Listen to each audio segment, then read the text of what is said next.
eventually it will come off. At this point, I have the motivation to actually stick it back in. And that's the way to focus the player into keeping the controller where we want him to keep it. Okay? So you have to give like enough range for error. So when you see the controller going from blue to yellow and then red, that means like you're getting out of the range. So put it back in. Then once you click the touchpad, then we have like a classic racer, and that's using motion sensing.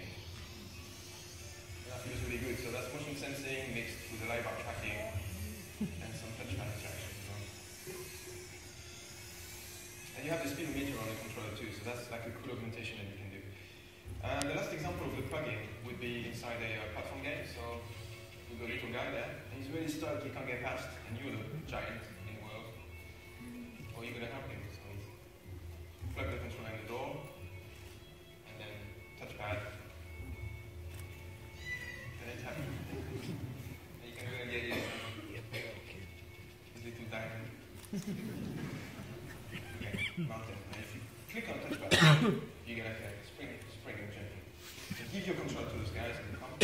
And that part is lovely. Having this character that you can bring up to you and it looks at you in the face, and you really kind of you can have that feeling of togetherness. That's brilliant. And then you can press the touchpad, you can send him up.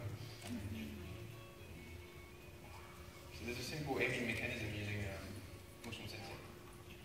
So there you go.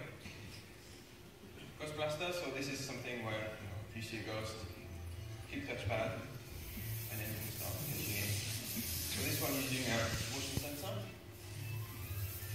Here I lost it, so I'm going to catch another one.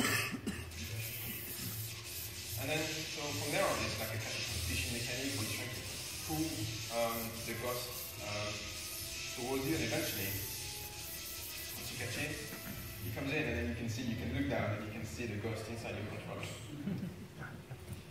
And the last one is one of my favorite. This one is flying game. So you click on the touchpad and then the engine starts.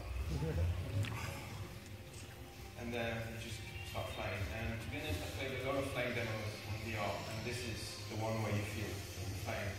And perhaps it has something to do with the fact it's natural inputs, using motion sensing only to fly. So you really get a great sense of height. So of course, you've got to be careful with sickness. We've been very careful with the terms that we're taking, and it's a lovely example of the DualShock 4 used in VR. So once you get to the top as well, what you can do is stop and actually look around. So we've made it like a very sort of open-ended, fun experience. And if you cut the engine, you start dropping down. And that's a great feeling to do, so you can start. Cool, so that's